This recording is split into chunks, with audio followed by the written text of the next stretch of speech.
Hi, welcome to In Talks With, the podcast that explores the world of art, culture and fashion. I'm Danielle Radojcin, your host, and in this episode I'm joined by Touria El Glaoui, the founder and director of the 154 African Art Fair. Touria is a leading figure in the contemporary art scene and has been instrumental in promoting and showcasing the work of African artists on a global stage. I first met Touria 5 years ago when I interviewed her for another podcast, and I've watched with amazement and respect as she's grown her platform into something that's truly global and impressive. Touria and I met at Somerset House in London, where she keeps her offices, and discussed how, under her guidance, the 154 African Art Fair has become a flagship event in the art world, providing a platform for emerging and established artists from Africa and the diaspora to showcase their work.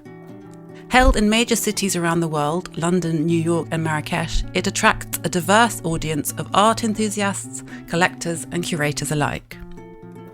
Just ahead of the upcoming next iteration in New York, I spoke to Touria about some of the most pressing issues facing the art world today, from restitution, environmental responsibility, and the importance of giving a platform to art from the African continent. She shared her valuable insights and experiences on these topics, drawing on her years of experience in the industry and her passion for promoting art, and African art and culture in particular.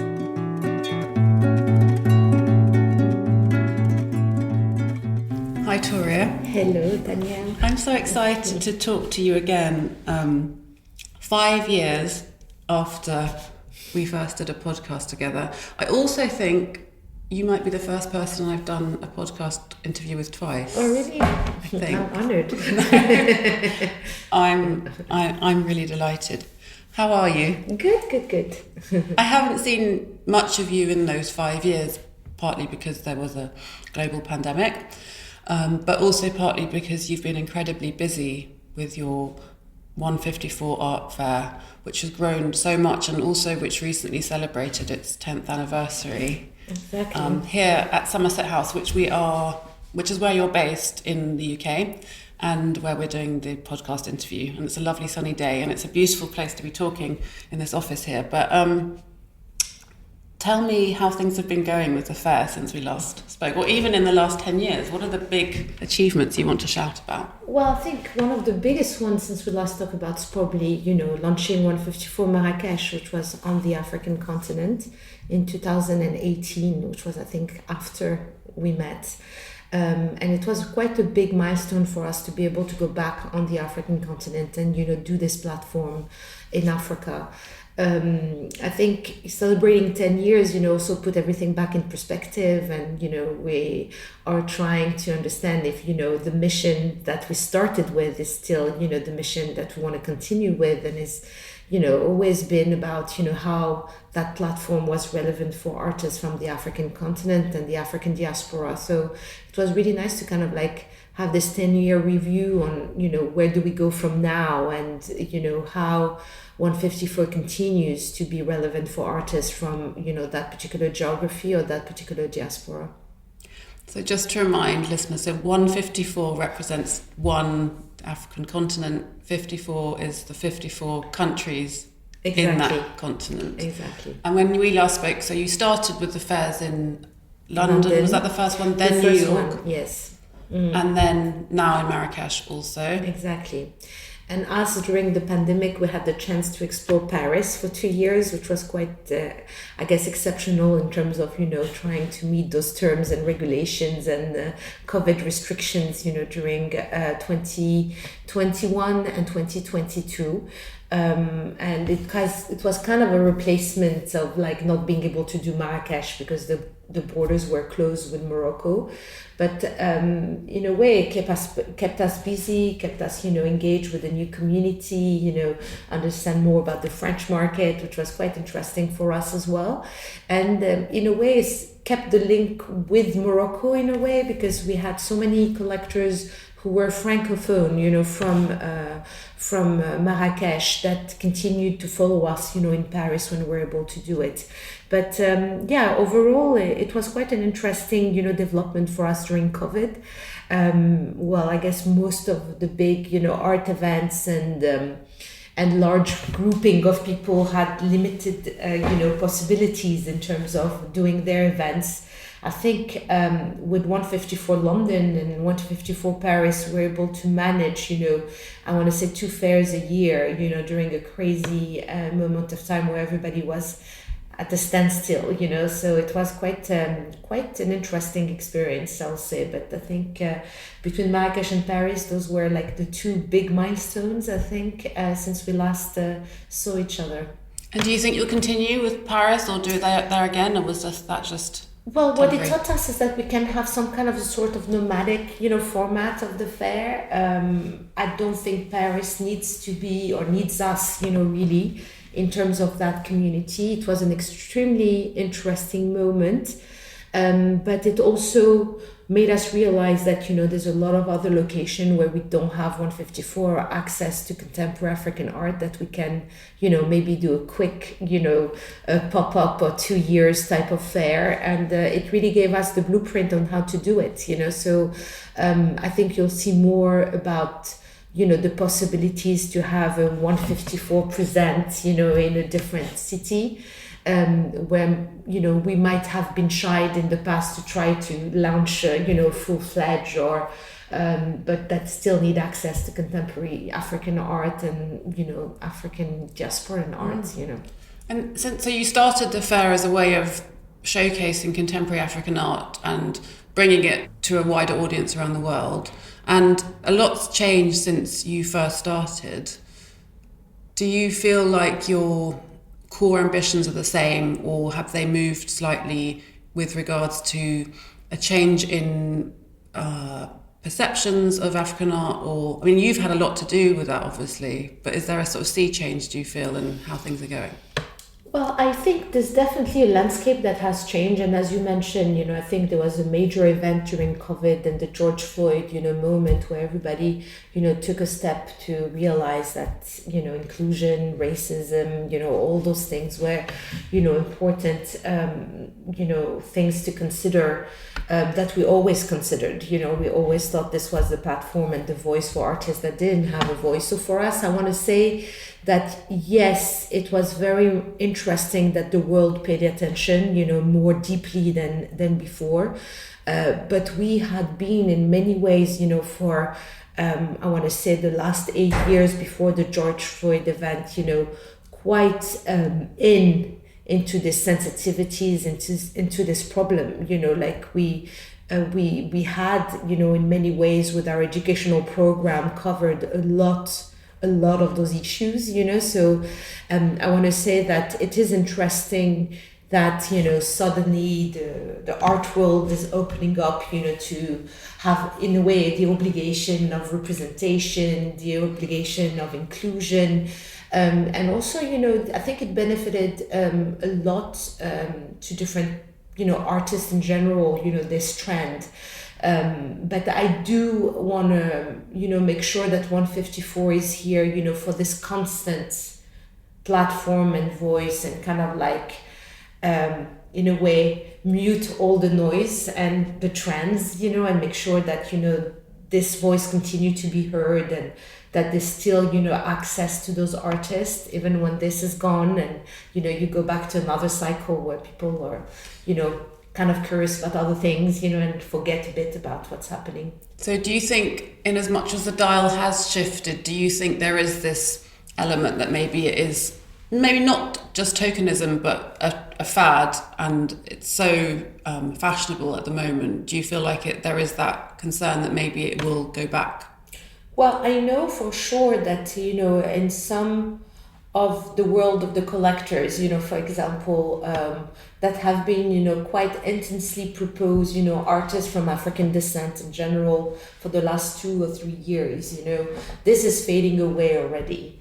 And not because it's less interesting, it's just, there's, curiosity that, is moving to something else. I think what 154 was super strong in doing is that for the last 10 years, 3 times a year, people had to pay attention, no matter what happened, you had at the same time that those big international events, a platform that would present those artists. And I think what it did, it's really making sure that, this voice is there, it has a platform, and it doesn't matter if the shift or, the collectors are presented, other things. And I think there is definitely progress. We can't say that, things are going to change, in the worst, scenario. It will continue to progress.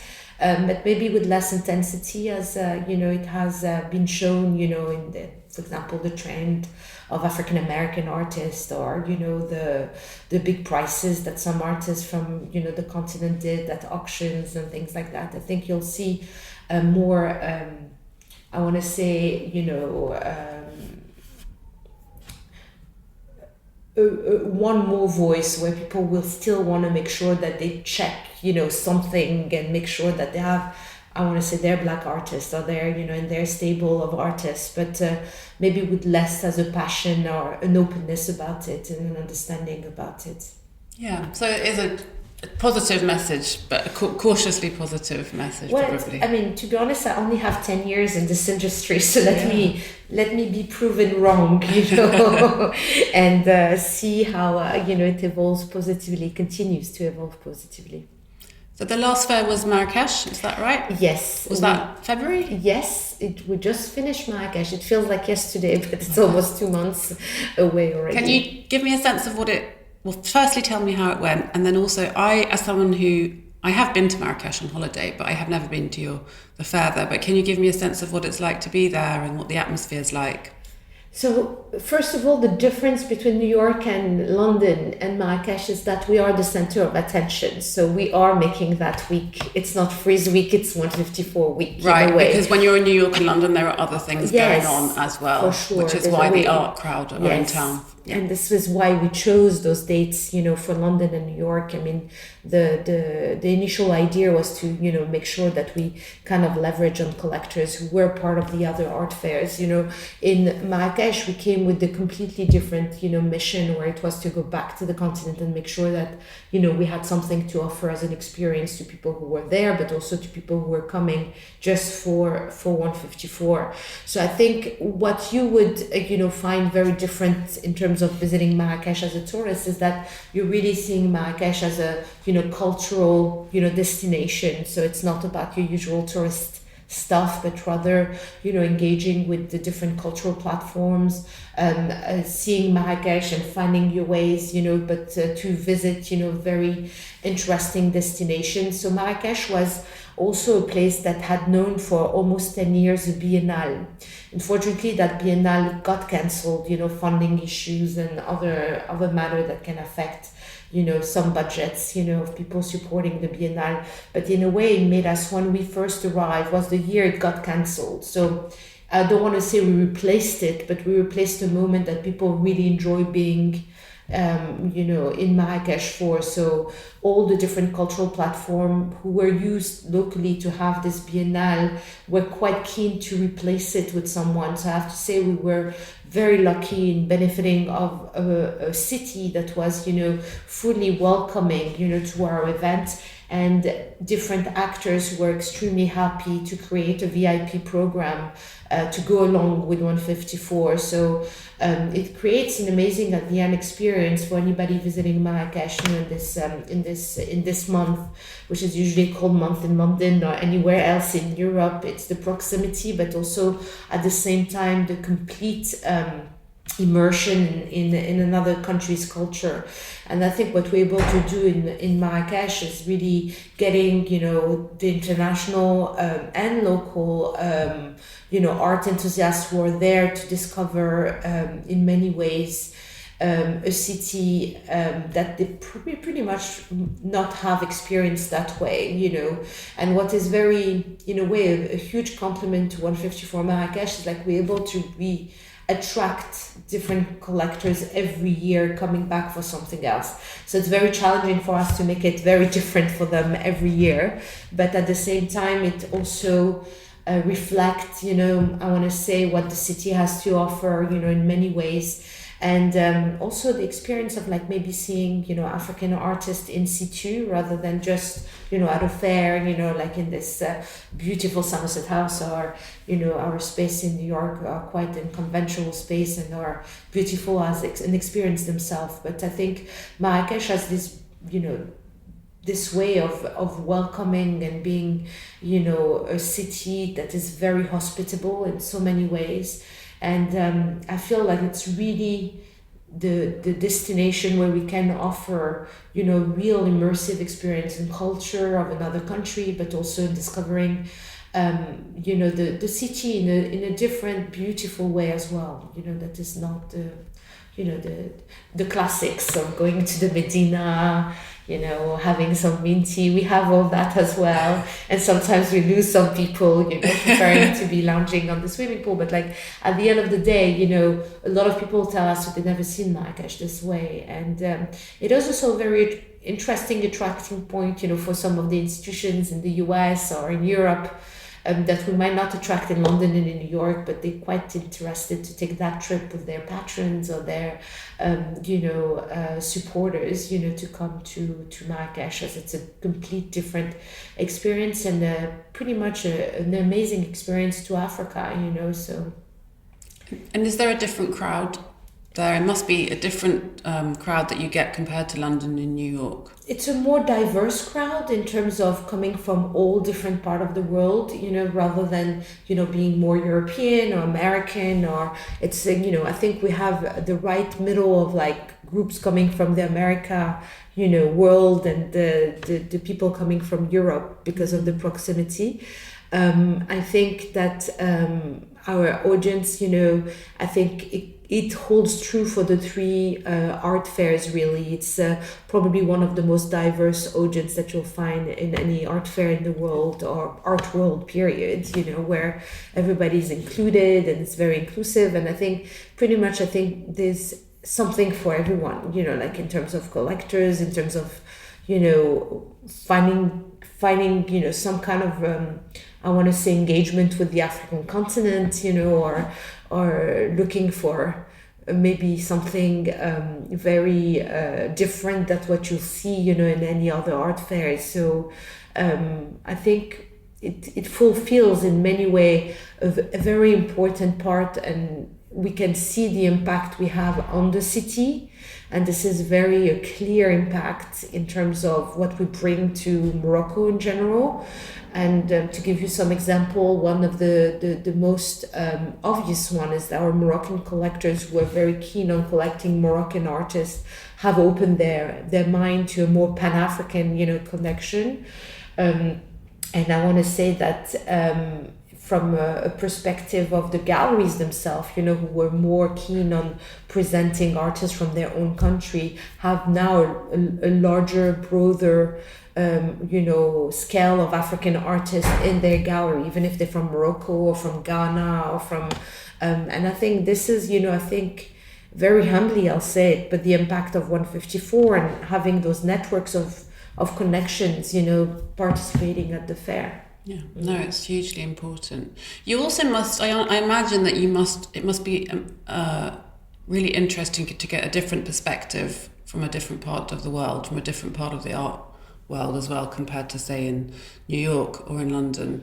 And are you talking to people who are based in Morocco and further down into the continent who are you hearing about concerns around massive issues that are happening there, whether it's around climate change or the Wagner group infiltrating in some of those more vulnerable countries, or the new government in Nigeria? You know, you must you're well placed to hear about these things. It gives us a Pan-African view of what's happening around the world, but also around Africa, around the diaspora. It's true, but at the same time, I think that I want to say, besides a more local election like the Nigerian case, you know, there's definitely some global issues that are, you know, transparent and impacting the whole world. So they impact Africa, of course, the most sometimes because of, you know, having some huge environmental, you know, catastrophes or, you know, issues, and also the restriction that we impose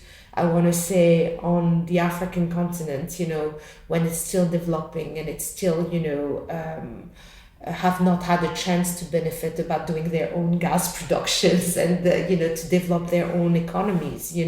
So I often feel that this is the feeling of being into an unfair world when it comes to imposing to Africa what was imposed to the rest of the world, or in discussion with some of the same issues, even though they are the most impacted sometimes in terms of population having to move because of an environmental catastrophe. But at the same time, we are often asked when we do the fair, how are we making the fair more sustainable, or how are the galleries from the continent, making sure that they impact on the environment, etc. But the reality is the logistic is so complicated already, to bring things from the continent. The import and export are extremely high for those countries already, that it's a bit unfair to ask them to, on top of it, think about, what you could do to improve. So I hope that on our side, as 154, we can take some of those burden away in terms of doing the fair more efficiently,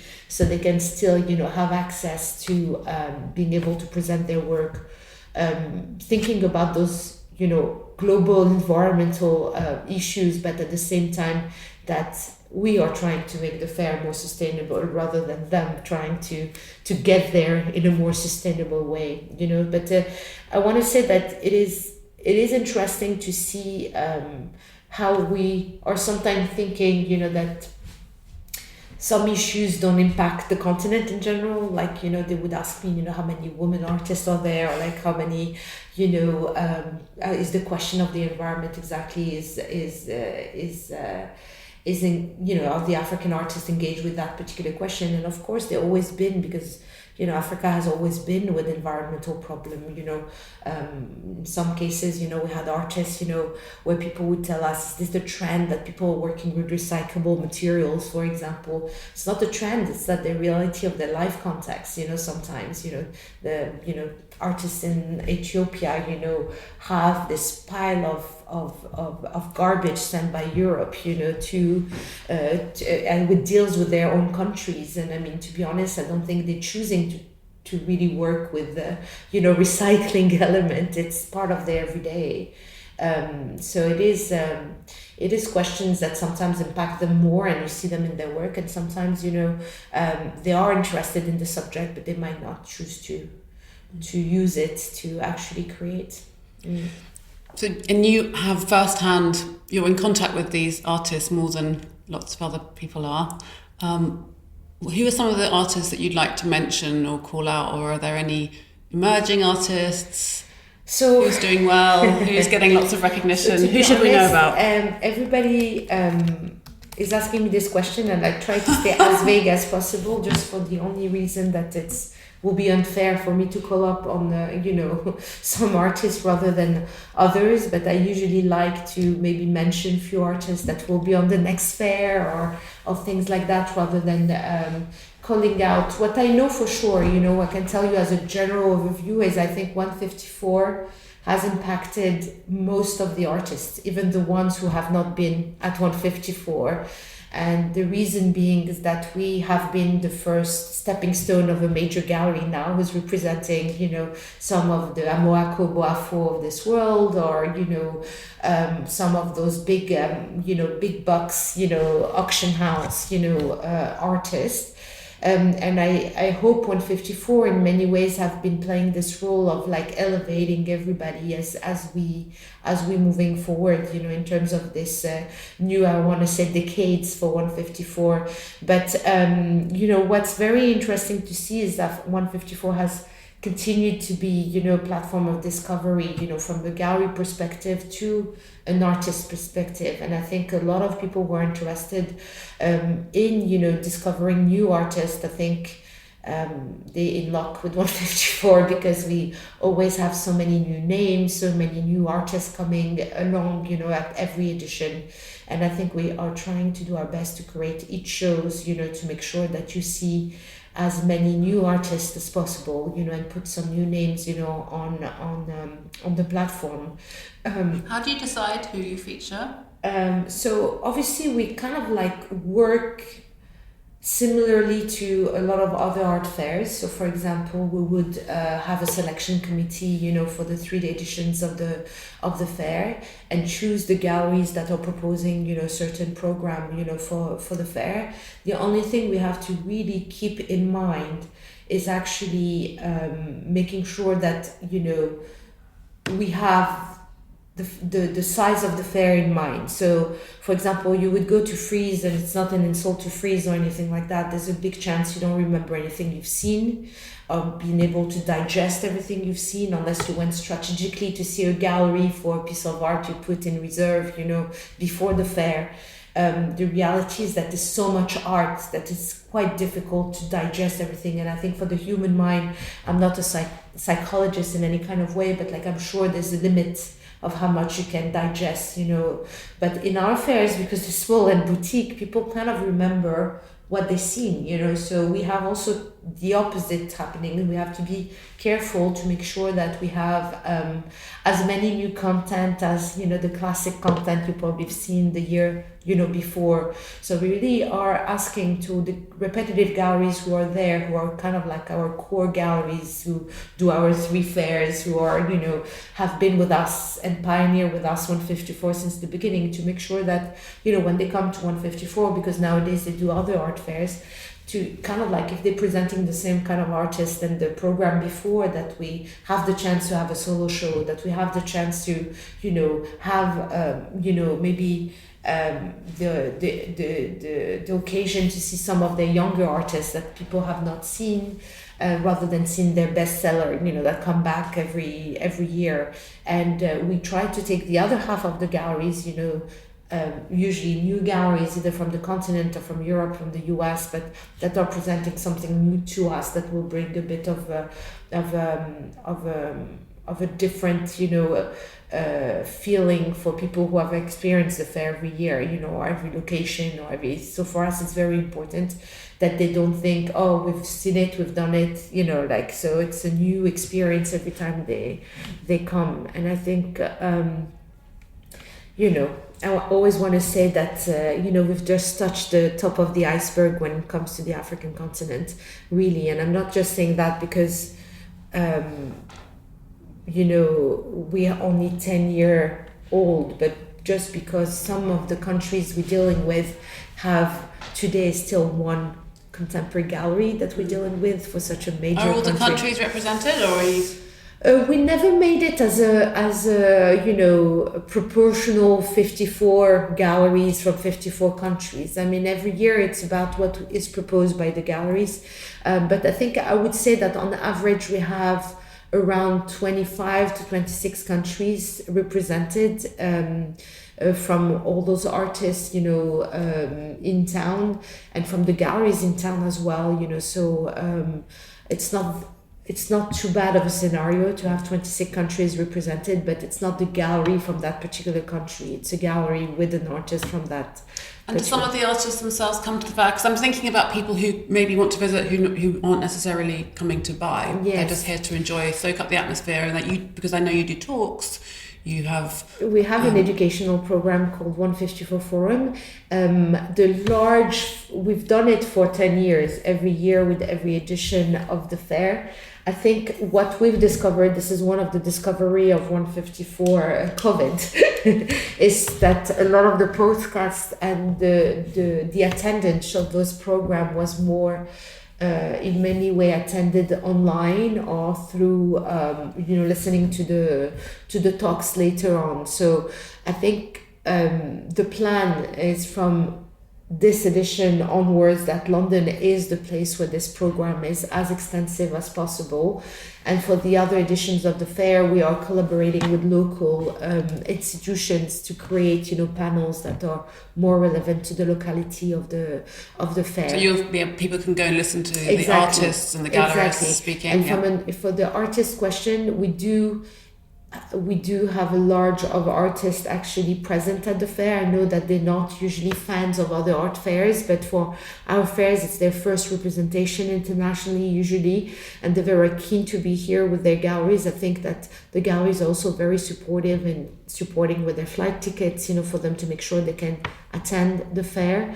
And I think it's a very interesting game changer for the visitors, to be able to meet the artist. He's usually very keen to present his work, and not only you can listen to him during the panels, but like you also sometimes have access to him on the booth, with his gallery.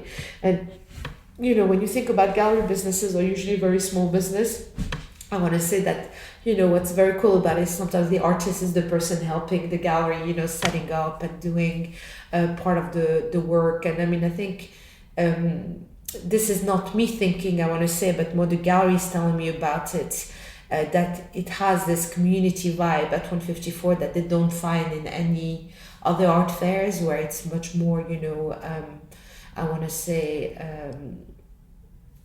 less friendly is not the word, but definitely you can't create this small community. Yeah, no, it feels like a community. I mean, Yeah. I came to in the last fair in London was you do it here at Somerset House, and it's open to the public. Of is course, it? Yeah, of course. And it feels, when I visited last time, I think it was at the end of the day, and there had been some event. Who was the artist who? We had this beautiful performance of Grada Quilomba, which was actually open to everyone, even on our VIP day, which was the most extraordinary performance we ever had, to be honest. I think it was one of our best projects. I don't want to say that because I feel like every project is our best project, but this, I think, touched a lot of people and talked to a lot of people. I think even people who were not interested about, African descent, history, were touched by the performance, which was really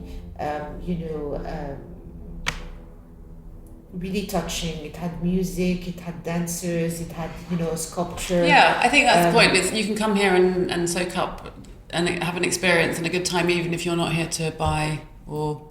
I think so. Yeah. I think that we have a lot of families, coming here on the weekend, and first, they're usually from African descent. They're very excited about being able to showcase, to be able to show their family, some art either from their culture, from their traditions, meeting some, galleries from their country, like it's a whole vibe. And I think it's not just an art vibe, it's just like I want to say a cultural tradition. Obviously there's the art factor there, but it's more about, a fantastic African descent, type of event. I think it's very warm. It has a very warm feeling about it, and I think that is genuinely because it comes from you, and you're a warm person. And honestly, I think you're very good at spreading some word. You do, I think you have. Earlier this year, you were invited as an institution to Benin to celebrate the return of some looted artifacts to the country. But what are your thoughts on restitution? Are you? So I am all for it, and I think it made me even more so by going to Benin and actually, understanding more what it meant when you were physically in a country that still had those traditions, that still, attach a lot of importance to those objects. One of the most touching experience for me was to see all those those kings and queens descendants, being physically there, in their costume, in their together, sharing anecdotes about those objects. For us it's just an object in a museum. For them it still means a lot, and it's part of their history, it's part of their life. And to be honest, I was very impressed by also how Benin did it, which for me was an incredibly experience to see that it was the presidential palace that was open to actually welcome those objects. This is how important they were for them. And they opened the palace for 3 months, to actually make sure that everybody in the country could have a moment to visit and have time with those objects. And apparently the line, I still am part of a group of the journalists who were there, did not stop.